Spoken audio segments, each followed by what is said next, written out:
Bonjour frères et sœurs en Christ à travers le monde. Je salue tous les frères et toutes les sœurs dans le nom puissant de notre Seigneur Jésus-Christ. Donc je viens aujourd'hui encore avec un thème concernant la délivrance de l'esprit du monde et puis la grâce. Dans les deux thèmes, je vais aller rapidement. Je vais faire le lien entre les deux. Pourquoi est-ce qu'il faut être délivré de l'esprit du monde afin de mieux vivre dans la grâce? Et comment est-ce qu'il faut être délivré dans l'esprit du monde afin d'y parvenir? Donc avant de commencer, je vais remettre l'enseignement entre les mains du Seigneur qui conduira cela jusqu'à la fin, selon son bon vouloir et sa volonté. Éternel Dieu, je te bénis, je te rends grâce Seigneur pour cet enseignement. Merci encore une fois de plus pour ta puissance qui sera manifeste ici parmi nous. Seigneur, merci encore une fois de plus pour ce moment que tu as rendu disponible.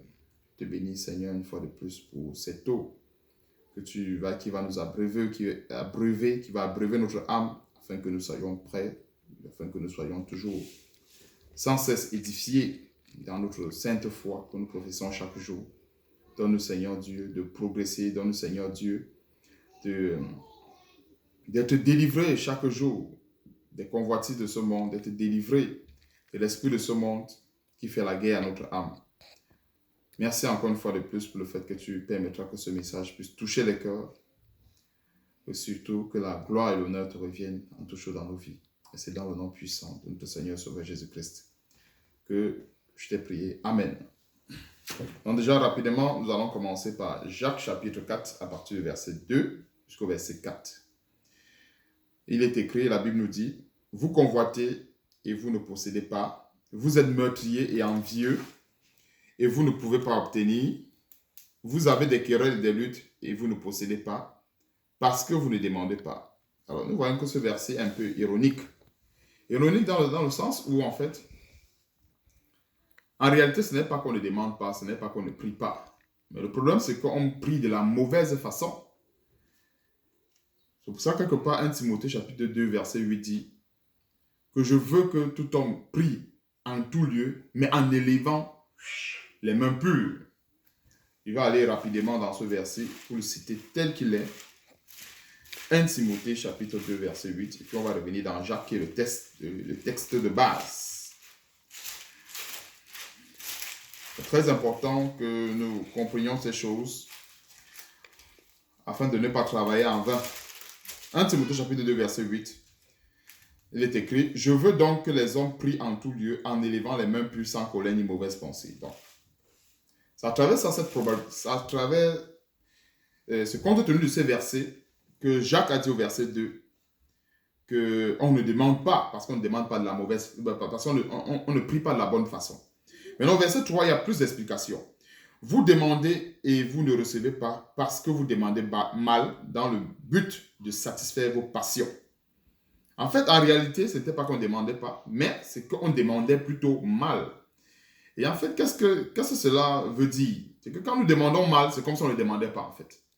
Mais quand nous prions mal, c'est comme si on ne priait pas. À cause de quoi? À cause du péché, à cause de ces querelles qu'il y a dans les membres, à cause de ces luttes, à cause des fruits de la chair qu'il y a dans les membres. Donc, si on comprend bien, le verset numéro 2 nous a donné la véritable révélation qui se cache lorsque nous prions dans une situation d'impureté. Lorsqu'on prie dans une situation d'impureté, peu importe le temps qu'on peut mettre dans la prière, en fait, c'est comme si on ne priait pas. Et c'est pour ça que Jacques dit, vous demandez, au verset 3, et vous ne recevez pas parce que vous demandez mal, dans le but de satisfaire vos passions. Verset 4, c'est l'un des grands versets de l'enseignement. Adultère que vous êtes, ne savez-vous pas que l'amour du monde est inimitié contre Dieu? Celui qui veut être ami du monde se rend ennemi de Dieu. Donc ici, qu'est-ce que Jacques dit? Adultère. Connaissons l'adultère sous la forme physique. C'est-à-dire qui consiste par exemple à soit un homme, une femme de sortir avec... soit un homme de sortir avec une femme, soit une femme de sortir avec un homme du moment où la personne est mariée ou... mariée, que ce soit l'homme, la femme mariée, que ce soit le mari qui est marié, de tromper sa femme, ou la femme de tromper son mari, on appelle ça adultère. Maintenant, donc, la Bible nous donne encore une autre définition. Maintenant, donc, c'est à l'égard de Dieu. La Bible nous dit que nous sommes l'épouse de Jésus-Christ. Donc, en fait, sur le plan marital, sur le plan alliance, nous sommes l'épouse de Jésus-Christ. Donc, quand nous nous vautrons dans les choses du monde, quand nous adorons les choses du monde, en fait, nous sommes en train de tromper Jésus-Christ. Donc, c'est ça la signification de adultère que vous êtes. Donc, cette forme d'adultère, elle est plus dangereuse que l'adultère physique parce qu'elle est spirituelle. Parce que le fait de continuer à se vautrer dans les choses du monde, c'est tromper Jésus-Christ. Au même titre qu'une femme tromperait son mari, c'est au même titre comme ça que on serait en train de tromper Jésus-Christ en se vautrant dans les choses du monde. C'est pour ça que la Bible dit adultère. C'est l'adultère. Pourquoi? Parce que nous sommes l'épouse de Jésus-Christ.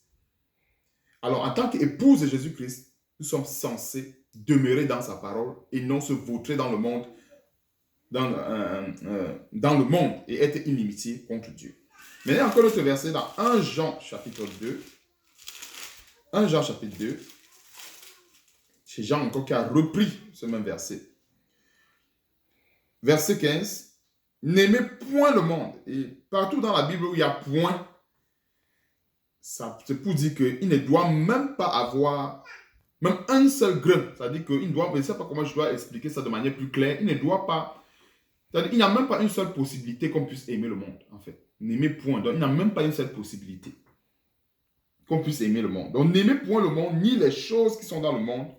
Si quelqu'un aime le monde, l'amour du Père n'est point en lui. Maintenant, donc, ça, c'est ce que la Bible nous dit.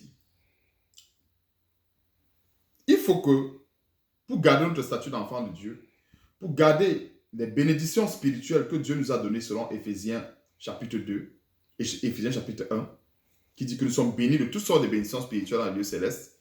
Et Éphésiens chapitre 2, au verset 6 dit, en fait, que Jésus-Christ nous a ressuscités ensemble et nous a fait asseoir ensemble avec lui dans les lieux célestes. Alors, pour bénéficier de toutes ces bénédictions, il faut bien s'écarter du monde. Il faut bien fuir les choses du monde. Le problème, c'est comment? Il ne s'agit pas de se soustraire du monde. Il ne s'agit pas de ne plus s'habiller, de ne plus manger. Il ne s'agit pas de ne plus aller au travail. Non, ce n'est pas ça. Et le diable, qui est le père de la confusion, est très, très champion pour s'aimer la confusion dans l'esprit des chrétiens. Il ne s'agit pas de cela. Mais il s'agit, comme le dit 1 Thessaloniciens chapitre 5, qu'en toute chose, on examine toutes choses dans le monde et on choisit ce qui est bien pour notre foi, ce qui ne nous écarte pas de la voie de Dieu. En d'autres termes, je veux résumer plus court en disant ceci. Si par exemple, le travail que j'ai, si par exemple, j'ai quelque chose dans ma maison qui n'apporte pas un autre esprit qui vient outrager l'esprit de la grâce, alors je le conserve. Donc voilà par exemple comment est-ce que je peux résumer cela. Et arrivons à un niveau où nous chrétiens, où nous détestons, où nous haïssons le monde. Quand je parle de haïr le monde, il s'agit de l'esprit du monde. Je vais être vraiment clair à ce point. On ne demande pas de détester les personnes. On ne demande pas. La Bible dit aimez vos ennemis. Je ne demande pas, je ne suis pas en train d'enseigner qu'il faut commencer à détester son voisin, détester celui qui lui fait du mal. Non. Je parle de haïr l'esprit du monde. C'est cet esprit qui veut nous ramener dans le péché. Cet esprit qui veut nous reconforter dans le péché. Nous devons haïr l'esprit du monde. C'est ça qu'on appelle l'esprit du monde. Donc, 1 Jean chapitre 2, verset 15 est clair là-dessus. N'aimez point le monde, ni les choses qui sont dans le monde. Et si quelqu'un aime le monde, l'amour du Père n'est point à lui. Donc, comme je disais, la grâce, c'est quoi? La grâce, c'est quoi? Tite chapitre 2. On va aller dans Tite chapitre 2. Parce que je veux aussi parler de la grâce. Parce qu'aujourd'hui, beaucoup de chrétiens, même moi à l'époque, moi j'avais compris comme cela. Je ne dis pas que j'ai tout compris la parole de Dieu, mais le Seigneur m'a permis de comprendre un tout petit peu qui me permet justement de pouvoir faire ce genre d'enseignement. Et pouvoir aussi contribuer à l'édification de ceux qui en ont besoin ou de celles qui en ont besoin. La grâce en général, elle fonctionne sur deux grands plans. Je veux résumer deux grands plans avant de commencer. Il y a le plus grand plan qui ne nous concerne pas, c'est-à-dire l'œuvre de la croix, l'œuvre que Jésus-Christ a accomplie sur la croix. Et le deuxième plan, le plus grand, encore, qui nous concerne, il s'agit de la sanctification, de la repentance et la purification des souillures du monde. Voilà comment est-ce que je résume. Voilà un peu, c'est pas moi, voilà un peu comment est-ce que la Bible résume résume un peu la grâce. Maintenant, allons dans la Bible, pour que cette parole ne se prête pas à la mienne, c'est la Bible qui le dit. Donc, on va examiner les Écritures ensemble, comme le dit Actes chapitre 17, verset 11. C'est chapitre 2, à partir du verset 11. Car la grâce de Dieu, source de salut pour tous les hommes, a été manifestée. Verset 12. Elle nous enseigne à renoncer à l'impiété et aux convoitises mondaines et à vivre dans le siècle présent selon la sagesse, la justice et la piété. Verset 13. En attendant la bienheureuse espérance et la manifestation de la gloire du grand Dieu et de notre Sauveur Jésus-Christ. Donc, quand nous voyons ce chapitre 2 à partir du verset 11 à 13, voici comment est-ce que la Bible résume cela. Car la grâce de Dieu, source de salut pour tous les hommes, a été manifestée. Elle a été manifestée comment? C'est ça la question. Jésus-Christ est mort sur la croix afin de finir une bonne fois pour toutes avec le péché, afin de crucifier nos péchés, nos malédictions sur la croix. Colossiens chapitre 2, à partir du verset 14, dit qu'en fait, il a exposé les dénominations, il les a livrées publiquement en spectacle. Donc, en faisant toute cette œuvre-là, en détruisant celui qui a la puissance de la mort, c'est-à-dire le diable, comme le dit Hébreux chapitre 2, qu'est-ce que le Seigneur a fait? Il nous a fait entrer dans la grâce. Voilà le premier plan. Donc, par l'œuvre qu'il a accomplie sur la croix, le Seigneur nous a fait entrer dans la grâce. Ça, c'est le plan qui ne nous concerne pas. C'est pour ça que la Bible dit que nous sommes sauvés par la grâce. Et nul, personne, aucun chrétien n'a fait quoi que ce soit pour mériter la grâce. Aucun chrétien. Ça, c'est clair. Ça, c'est très souvent le côté qui ressort beaucoup de la grâce. C'est-à-dire, on était des pécheurs, on était des personnes qui n'étaient même pas dignes de prononcer le nom du Seigneur Jésus-Christ, mais qui aujourd'hui avons ce droit de prononcer ce merveilleux nom, parce que justement, Jésus-Christ, Dieu nous a fait grâce à travers le sacrifice de notre Seigneur Jésus-Christ. Mais cependant, n'oublions pas la deuxième et grande partie, aussi grande comme la première, qui nous concerne, nous, chrétiens. Parce que c'est bien beau de dire, nous sommes dans la grâce. On est sauvé, on a confessé Jésus-Christ, on est sauvé, on est sauvé. Oui, la Bible dit selon Romains chapitre 10, verset 9 à 10, si tu confesses de ta bouche le Seigneur Jésus-Christ et si tu crois dans ton cœur qu'il est ressuscité des morts, alors tu seras sauvé. Car c'est en croyant du cœur qu'on parvient à la justice et c'est en confessant de la bouche qu'on parvient au salut. Oui, ça c'est une partie. Ça c'est... En fait, cette confession nous permet d'entrer dans la grâce. C'est-à-dire, elle nous permet comment dirais-je? Oui, d'entrer dans la grâce. Mais maintenant, il ne suffit pas d'entrer dans la grâce. Il suffit de demeurer jusqu'à ce que le Seigneur arrive, nous prendre. Maintenant, pour demeurer dans la grâce, il faut bien faire d'autres choses. Et ça nous concerne maintenant. Ça ne veut pas dire que, parce que nous faisons ces choses-là, on va se glorifier, par exemple, d'avoir mérité cette grâce. Non, ce n'est pas ce que je suis en train de dire. Ce n'est pas parce qu'on se sanctifie, ce n'est pas parce qu'on se purifie, ce n'est pas parce qu'on fuit le péché qu'on va dire que oui, je mérite la grâce dans laquelle je suis entré. Non, je ne mérite pas ça. Mais c'est cette partition que la Bible me demande de jouer pour pouvoir conserver cette grande bénédiction que Dieu m'a donnée. C'est Dieu qui me dit ça dans sa parole. Le verset 12 dit quoi? Elle nous enseigne à renoncer à l'impiété. Ça nous concerne. Ce n'est pas le Seigneur Jésus-Christ qui va renoncer à l'impiété à notre place. Ce n'est pas le Seigneur Jésus-Christ qui va renoncer aux convoitises mondaines à notre place. C'est nous qui devons renoncer à ces choses. Ce n'est pas lui. Le Seigneur Jésus-Christ a joué sa partition. Il est même allé donner sa vie pour que nous ayons, ce que je dis, l'accès. Donc, on a l'accès à la grâce par lui. Mais il ne suffit pas d'avoir l'accès pour être sauvé. disons, pour être, je ne dis pas pour être sauvé, j'ai fait un lapsus, il ne suffit pas d'avoir l'accès, par exemple, pour demeurer dans la grâce, ou bien pour mériter la récompense à venir. Non. Il faut bien que les chrétiens comprennent vraiment ça, afin de pouvoir mieux se préparer pour le retour du Seigneur. C'est ça l'objectif. Ces enseignements, c'est pour nous aiguiser comme un couteau, qu'on soit toujours tranchant. Donc, elle nous enseigne à renoncer à l'impiété et aux convoitises mondaines et à vivre dans le siècle présent, selon la sagesse, la justice et la piété. On voit bien que ça ne concerne plus le Seigneur. Ça nous concerne. C'est la Bible qui le dit. C'est la grâce qui nous enseigne cela. Donc, comme je disais tantôt avant de commencer à lire les versets, elle se résume sur deux plans. Le premier plan qui ne nous concerne pas, qui concerne le Seigneur Jésus-Christ, le sacrifice qu'il a fait sur la croix pour nous. Le premier plan, en fait, qui concerne le rachat de nos péchés. Comme la Bible dit que nous avons été rachetés à un grand prix. Nulle part sa purification, nulle part ses œuvres ne peut mériter cette grâce. Non, personne ne peut mériter ça. Mais ça ne veut pas non plus dire qu'il faut devenir des chrétiens paresseux.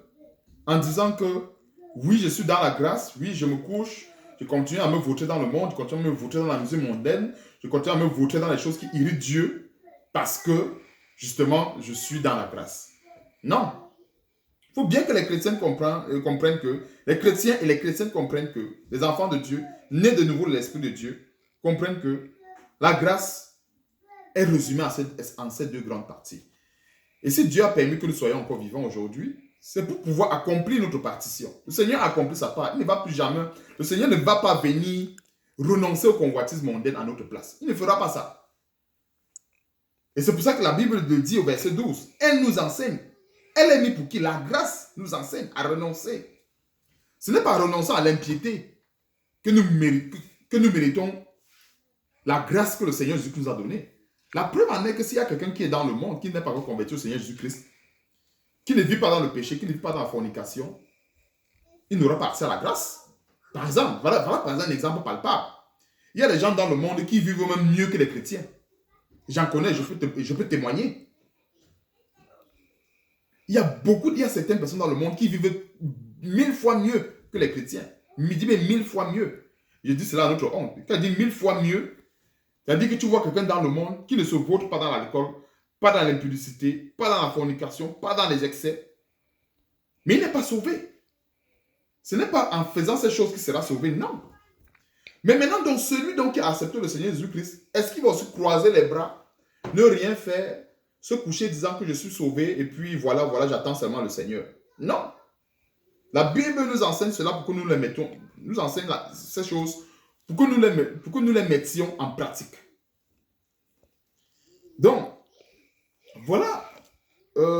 En gros, je vais prendre un dernier verset. Ça, c'était les deux grands versets. Et je vais prendre un dernier verset dans Romains chapitre 12. Ce dernier verset de Romains chapitre 12. Verset 1 et verset 2. C'est ici là que je termine. Ça, c'est l'apôtre Paul. On aime très bien les paroles de l'apôtre Paul, mais il faut mettre aussi en pratique. Il faut aussi mettre en pratique cela afin d'être sauvé, ou bien afin de mériter la grâce dans laquelle nous sommes. Romains chapitre 12, à partir du verset 1. Je vous exhorte donc, frères, par les compassions de Dieu, à offrir vos corps. Ici, on ne parle pas du cœur. Beaucoup de chrétiens se limitent à une partie de la parole de Dieu qui dit que Dieu regarde au cœur.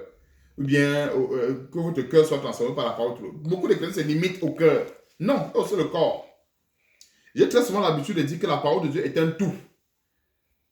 Hein? Et c'est le diable qui veut séduire la multitude, à les amener à crier les versets qui les arrangent. La parole de Dieu, c'est un tout. Il faut prendre le verset qui dit qu'il faut que la parole de Christ habite dans le cœur. On parle du cœur là-bas, que la parole de Christ habite abondamment dans nos cœurs. Prendre aussi un autre verset, toujours du même prédicateur Paul, qui dit dans Romains chapitre 12, verset 1, qu'il faut offrir maintenant, ce n'est plus le cœur, maintenant c'est le corps. Il faut associer les deux. Parce que si je reste seulement Dans le verset où l'apôtre Paul dit que mon cœur soit, que la parole de Dieu doit habiter dans mon cœur, je vais négliger ce verset, croyant que je suis en train de faire la volonté de Dieu. Pourtant, je ne fais pas la volonté de Dieu en choisissant des versets qui m'arrangent. Donc, comme je disais, la parole de Dieu, c'est un tout. Je n'ai pas voulu que cet enseignement soit long, mais je vais résumer à l'essentiel. Je vais passer à l'essentiel rapidement. Donc, à offrir vos corps comme un sacrifice vivant, saint, agréable à Dieu, ce qui sera de votre part un culte raisonnable. Notre Seigneur Jésus-Christ a offert son corps à la croix pour nous. En offrant son corps à la croix pour nous, il nous a montré l'exemple. Est-ce que le Seigneur Jésus-Christ qui a fait cela ne nous a pas montré un bon exemple? Il pouvait dire, Père, vraiment c'est trop dur. Je vais seulement offrir mon cœur pour qu'il soit sauvé. Et puis je vais laisser le corps là vraiment parce que les douleurs là, je ne peux pas supporter mon Père. C'est pas ce que le Seigneur Jésus-Christ a dit. Il a prié jusqu'à toi. Ce n'était pas une mission facile. À la montagne, il a prié, il a prié, il a prié. Et après, il a dit à son Père que ta volonté se fasse. Et il a offert quoi? Il n'a pas offert son cœur. Le Seigneur Jésus-Christ a offert son corps. C'est le même exemple. Et comme la Bible dit, tel il est, tel nous sommes. Dieu est saint. Il nous appelle aussi à être saints comme lui. Verset 2, qui parle beaucoup plus de l'esprit du monde. Ne vous conformez pas au siècle présent, mais soyez transformés par le renouvellement de l'intelligence, afin que vous discerniez. Frères et sœurs, nous avons besoin de discernement dans ce temps de la fin. On a besoin. Nous avons tous besoin du discernement. Vraiment, prions que le Seigneur nous donne le discernement. Donc, mais soyez transformés par le renouvellement de l'intelligence, afin que vous discerniez quelle est la volonté de Dieu, ce qui est bon, agréable et parfait. Je vais tout simplement résumer ces deux versets en disant, si j'ai quelque chose dans le monde, si, admettons, je peux prendre l'exemple de quoi? Si j'ai quelque chose dans ma maison, peu importe les noms qu'on puisse donner, j'ai généralisé par chose, pour ne pas énumérer une après l'autre, une chose après l'autre. Et que cette chose ne glorifie pas Dieu, et que le Seigneur m'en a montré l'esprit qui est caché derrière, je jette ça loin de moi, tout simplement. C'est comme ça que mon intelligence est renouvelée par la parole de Dieu. Il n'est pas question d'aller prier afin que ma prière anéantisse le démon qui est caché à l'intérieur parce que je veux conserver la chose, parce que je ne veux pas me débarrasser de ça. Ça, c'est l'esprit du monde. Ça, c'est la manifestation de l'esprit du monde.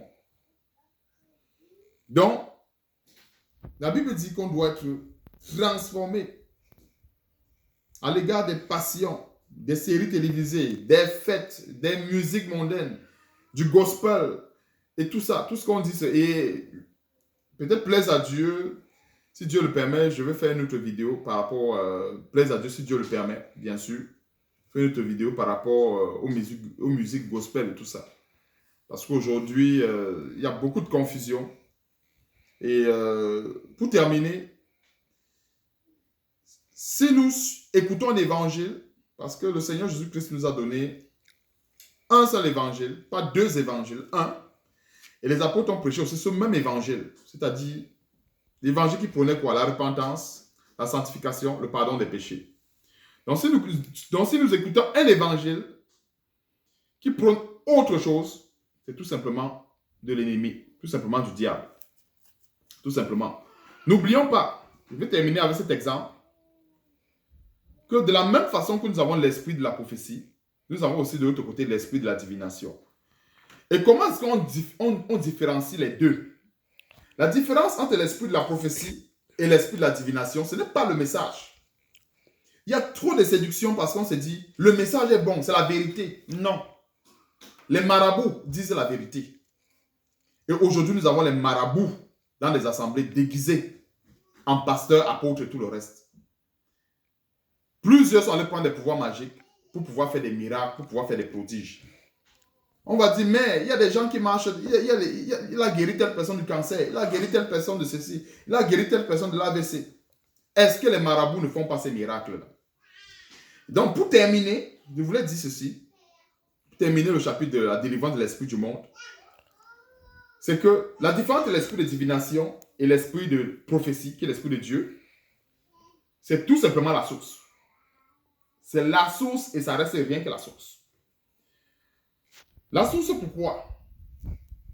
Parce que quand il y a l'esprit de divination, alors peut-être dans Actes chapitre 16, la femme qui avait l'esprit de Python, qui passait le temps à crier derrière les apôtres en disant que ces hommes sont les hommes de Dieu et tout le reste. Elle disait la vérité. Mais les apôtres ont discerné que non, celle avait un esprit de Python. Donc c'est pour nous faire comprendre que nous soyons plus séduits.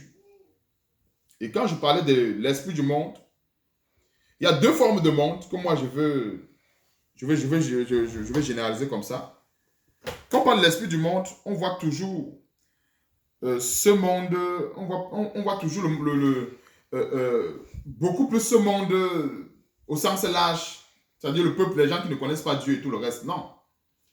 Il y a une forme de monde, moi je vais dire monde déguisé. C'est-à-dire, on peut avoir l'esprit du monde et revêtir le vêtement du chrétien. Et c'est de ça, et c'est de cet esprit que je suis en train de parler. Parce que pour ceux du dehors, c'est Dieu qui s'en occupe. Ça, c'est une parole qui est uniquement adressée à ceux de l'intérieur, à ceux de la maisonnée. C'est pour les chrétiens et c'est pour les chrétiennes. Donc, quand on parle de l'esprit du monde, ce n'est pas à confondre avec l'esprit qui agit à ceux qui n'ont pas cru. Non. On peut être chrétien, croyant, prier tous les jours au nom du Seigneur Jésus-Christ, mais on a encore l'esprit du monde. C'est-à-dire, en fait, en gros, c'est un esprit qui nous identifie aux gens du monde. C'est ça l'esprit du monde. C'est-à-dire, ce n'est pas l'esprit que les gens du monde ont, comme on peut penser. Non. L'esprit du monde, c'est un esprit qui nous identifie aux gens du monde. En fait, c'est ça l'esprit du monde. C'est ça que je suis en train de parler. Il ne s'agit pas de l'esprit, par exemple, l'esprit qui a une personne qui ne croit pas en Dieu, l'esprit qui a un athée. Non, ce n'est pas de ça que je suis en train de parler. La Bible nous parle. Parce qu'en fait, ces épîtres étaient adressés à qui? C'était adressé aux églises. Ce n'était pas adressé aux gens du monde. Jean s'adressait aux croyants.